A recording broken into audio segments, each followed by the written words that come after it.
இன்றைக்கு உள்ள நிலையில் நம்முடைய தலைவர் தளபதி அவர்கள் அறிவிக்க போகின்ற அத்தனை வேட்பாளர்களும் 234 தொகுதிகளிலும் நிச்சயம் வெற்றி பெறுவார்கள் என்ற நிலைதான் இன்றைக்கு தமிழ்நாட்டில் உள்ளது. அப்படிப்பட்ட இந்த நேரத்தில் நாம் செய்ய வேண்டிய பணி, நம்முடைய விராலிமலை தொகுதியில் நம்முடைய தமிழ்நாட்டிலேயே நம்முடைய தலைவர் தளபதி அவர்கள் யாரை சுட்டி காட்டினாலும் அந்த வேட்பாளர் நிச்சயம் கருப்பு சிவப்பு வேட்டி கட்டிய ஒரு தொண்டன் விராலிமலை தொகுதி சட்டமன்ற உறுப்பினராக தேர்ந்தெடுக்கப்பட வேண்டும். 50,000க்கு மேற்பட்ட வாக்குகளை பெற்று வெற்றி பெற வேண்டும்.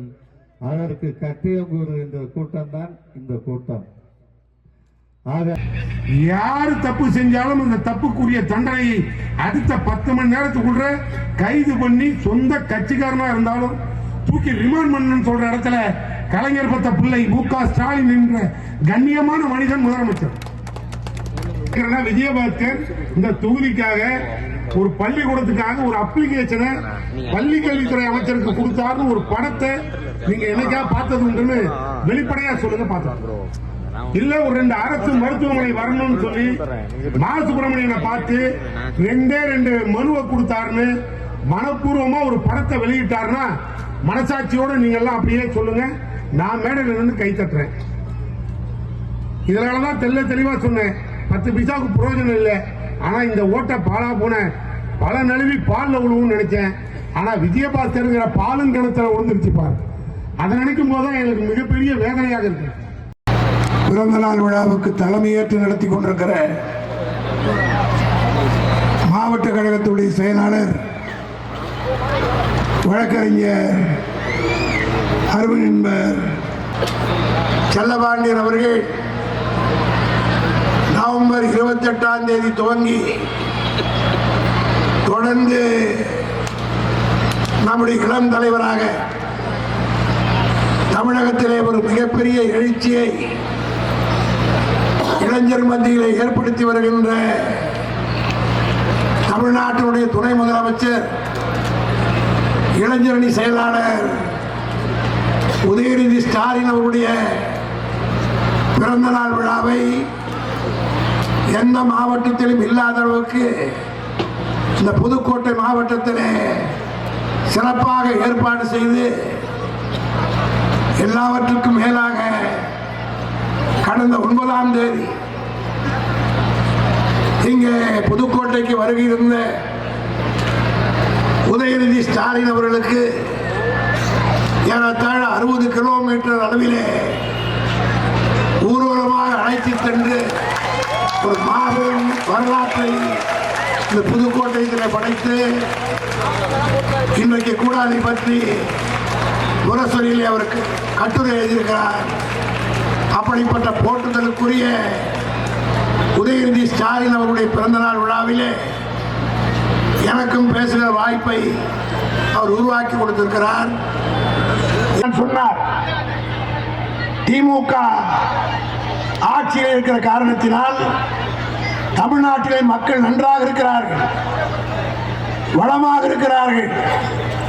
இன்னும் ஓராண்டு காலத்திற்கு இவர்கள் இப்படியே விட்டால், எல்லா காரியத்தையும் செய்து முடித்து விட்டால் நமக்கு வேலையே இருக்காது என்கிற காரணத்தால் தான் நமக்கு கொடுக்க வேண்டிய பணத்தை கூட கொடுக்கல.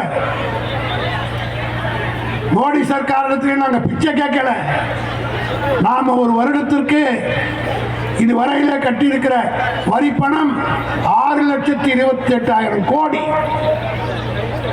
ஆனா அவன் கொடுக்கிறது 6ல் ஒரு பங்கு கூட கொடுக்க மாட்டேங்கிறான்.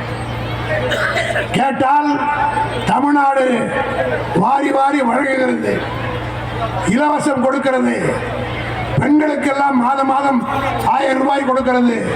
அதையெல்லாம் மிச்சப்படுத்துங்கள் என்று அறிவுரை சொல்கிறார்கள் மத்திய அமைச்சர்கள். இன்றைக்கு இந்த ஆட்சியை மிகப்பெரிய நெருக்கடிக்கு மத்தியில் நடத்துகிறார்.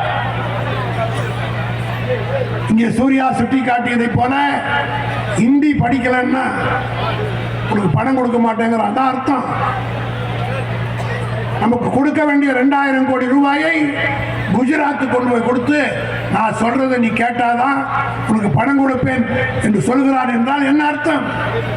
தமிழ்நாட்டிலே திமுக ஆட்சி இருந்த காலத்தில் பெரிய உதாரணம் சொல்ல விரும்பல. காரணம் பல பேர் இப்ப பேசுறாங்க, ஏன் ஹிந்தி படிச்சா என்ன, அதனால என்ன வந்துடும். தமிழ்நாட்டிலே இந்தியை படிப்பதற்கு யார் வேணா படிச்சுக்கிட்டு அதை பத்தி கவலையில நாங்கள் எதிர்ப்பு தெரிவிக்கல.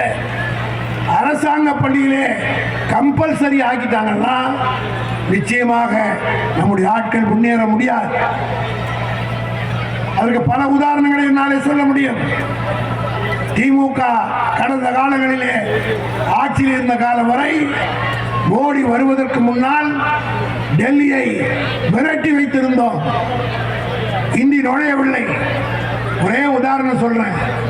எங்க ஆட்சியில ட்ரெயினுக்கெல்லாம் பேர் வச்சாங்க. உங்களுக்கெல்லாம் தெரியும். திருச்சிக்கு வரணும்னா ராக்போர்ட் மலைக்கோட்டை லைன், மதுரைக்கு போனோம்னா வைகை எக்ஸ்பிரஸ், திருநெல்வேலிக்கு போனோம்னா நெல்லை எக்ஸ்பிரஸ், ராமேஸ்வரத்துக்கு போனோம்னா ராமேஸ்வரம் எக்ஸ்பிரஸ், தஞ்சாவூருக்கு வரணும்னா உழவன் எக்ஸ்பிரஸ், கோயம்புத்தூருக்கு போவோம்னா Kovai express, Pandiyan express, Cheran express, Cholan express, Silambu, இப்படி பல தமிழ் பேரா நம்முடைய ஆட்சி மன்மோகன் சிங் இருந்த வரை எல்லா ட்ரெயினுக்கும் தமிழ் பேரா வச்சோம். வந்தா என்ன ஆயிடும் கேட்கறவங்க நான் சொல்றேன்.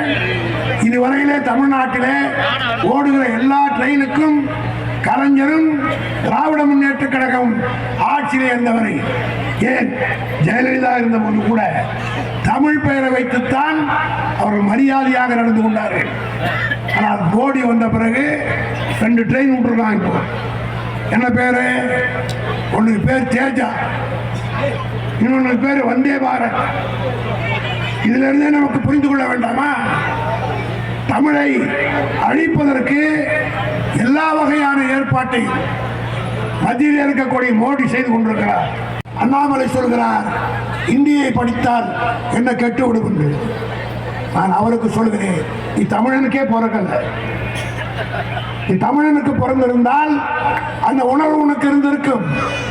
ஒன்றை மட்டும் சொல்கிறேன், அண்ணாமலைக்கு தமிழனோடு போராடினால், வாளை நீட்டினால் தமிழன் எந்திரித்து நிற்பானேயானால் நீ தமிழ்நாட்டுக்குள் எந்த ஊருக்கு வர முடியாது. இந்திய எதிர்ப்பு போராட்டத்துக்கு பிறகு 1965க்கு முன்னாடி திருச்சியில் இந்தி படம் ஓடும் தியேட்டர்ல. இதெல்லாம் இன்னைக்கு இருக்கிற தலைமுறைக்கு தெரியாது. சென்னையில் இந்தி படம் ஓடும், மதுரையில் இந்தி படம் ஓடும். இந்திய எதிர்ப்பு போராட்டத்துக்கு பிறகு எந்த தியேட்டர்லயா இந்தி படம் ஓடுதா? சினிமா படமே ஓட விடாம தடுத்து நின்ற ஒரே மாநிலம் தமிழ் மாநிலம் என்பதை அண்ணாமலை மறந்து விடக்கூடாது. சிந்தி பார்க்கிறீர்களா? திராவிட முன்னேற்ற கழகத்தை அழிப்பேன் ஒழிப்பேன் என்று சவால் விடுகிற அண்ணாமலைக்கு சொல்கிறேன், திமுக தொண்டன் கலைஞர் சொன்னதை போல தூங்கினால் கும்பகர்ணன், எந்திரித்து நின்றால் இந்திரஜித்தாக ஒவ்வொருவரும் மாறுவான். இப்ப அவங்களுக்கு கூட இருக்கிற சண்டையே என்னன்னா, யார் யார் வீட்டுக்கு ரைடு வரப்போகுதுன்னு தெரியல. எடப்பாடிக்கு ஆனா விஜயபாஸ்கர் ரொம்ப அதெல்லாம் ரொம்ப ராஜ்யம் ரொம்ப ஆள். அவர் யாரை பிடிச்சா எங்க செய்யணும்னு ரொம்ப கைதேர்ந்த ஆள். அதுக்கு மேல சொல்ல விரும்பல. தீர்ப்புகள் எப்படி வாங்குறதுன்னு கூட அவருக்கு தெரியும். நீ நிம்மதியாக நீண்ட நாளைக்கு இருக்க முடியும் என்று கருதாதே. உங்க அம்மாவுக்கு என்ன நிலையோ அது நாளைக்கு. அந்த அம்மாவுக்கு எத்தனை வருஷத்துக்கு பிறகு வந்தது? 19 வருஷத்துக்கு பிறகுதான் வந்தது. ஆக நாம் எச்சரிக்கையோடும், நான் தான் இந்த வழக்கையே போட்டு இந்த பகுதியில் இருக்கிற மக்கள் எல்லாம் விழிப்புணர்ச்சியோடு இருப்பீர்களானால், திருட்டுத்தனமாக கள்ளத்தனமாக எந்த பணத்தை எல்லாம் சம்பாதித்தாரோ உங்க அம்மா கிட்ட இருந்து புடுங்கியதை போல உங்ககிட்டவும் புடுங்குவதற்கு ரொம்ப நாள் ஆகிவிடாது என்பதை மட்டும் நான் மிகுந்த மரியாதையோடு அவருக்கு தெரிவித்துக் கொள்கிறேன். இனிமேல் பட்டாவது இந்த தேர்தலோடு நீ விட்டு போயிடு. இனிமேல் பட்டெல்லாம் உங்களால் அரசியல் பண்ண முடியாது. எங்க தலைவர் கலைஞருக்கு இடமே கொடுக்க முடியாதுன்னு சொன்னா எடப்பாடி. நீங்க அவன் கட்சி நிலைமை பார்த்தியா? 4 மூலை ரோட்ல நிக்கிறானுங்க. ஆனால் திராவிட முன்னேற்ற கழகம் என்பது கலைஞர் மறைந்ததற்கு பின்னாலும் அவருக்கு இடம் கொடுக்க முடியாது என்று நீ சொன்னதை நீதிமன்றத்திற்கு சென்று அந்த இடத்தை பெற்று அவருக்கு ஒரு அழகான மணி மண்டபத்தை எங்கள் தலைவர் தளபதி கட்டி காட்டினார். எங்களுக்கு துரோகம் செஞ்ச நீங்க 4 கூறா மாறி ஜா ஒரு பக்கம், ஜே ஒரு பக்கம், சசி ஒரு பக்கம், தினகரன் ஒரு பக்கம், எடப்பாடி ஒரு பக்கம், லேட்டஸ்டா செங்கோட்டை ஒரு பக்கம். நாளைக்கு விஜயபாஸ்கர் எங்க போவார் தெரியாது. ஆனா அவசரப்பட்டு திட்டுறதுக்கும் பயமா இருக்கு. திடீர்னு கட்சி மாறுறாங்க. எங்க போவான், யாருக்கிட்ட பிடிப்பாங்க. ஆனா உலகத்திலேயே கொள்கையை விட்டு உடனடியாக சரண்டர் ஆகிற ஒரு கூட்டம் உண்டு என்று சொன்னால் அந்த கூட்டத்துக்கு பெயர் அதிமுகவை தவிர வேறு எந்த கட்சியுமே கிடையாது. திமுக காரன் மொத்த பேரும் ஒரே அணியில் நின்றால் நம்மளை எதிர்த்து நின்ற பக்கம் எவனுக்குமே ஆள் கிடையாது. ஒரே நேரத்தில் நின்று நிச்சயமாக ஒற்றுமையோடு பணியாற்றுவோம். ஆனால் நமக்கு கிடைக்கிற தகவல் படி இந்த தேர்தலிலேயே சட்டமன்ற தேர்தலில் 234 தொகுதியில் 220 தொகுதியிலே நாம் வெற்றி பெற்றிருக்கிறோம். நம்ம தலைவர் பெருந்தன்மையா 200 தொகுதின்னு சொன்னார். அது காரணம் என்னன்னா ஒரு 34 பேர் ஒழிஞ்சு போறாங்க. ஒரு எதிர்கட்சியாவது நாட்டில் இருக்கணும் என்பதற்காகத்தான் 200 என்று சொன்னார். இளைஞர்களின் தலைவனவன், எழுச்சி மிக்க மனிதனவன், எழுச்சி மிக்க இளைஞனவன். உதயநிதி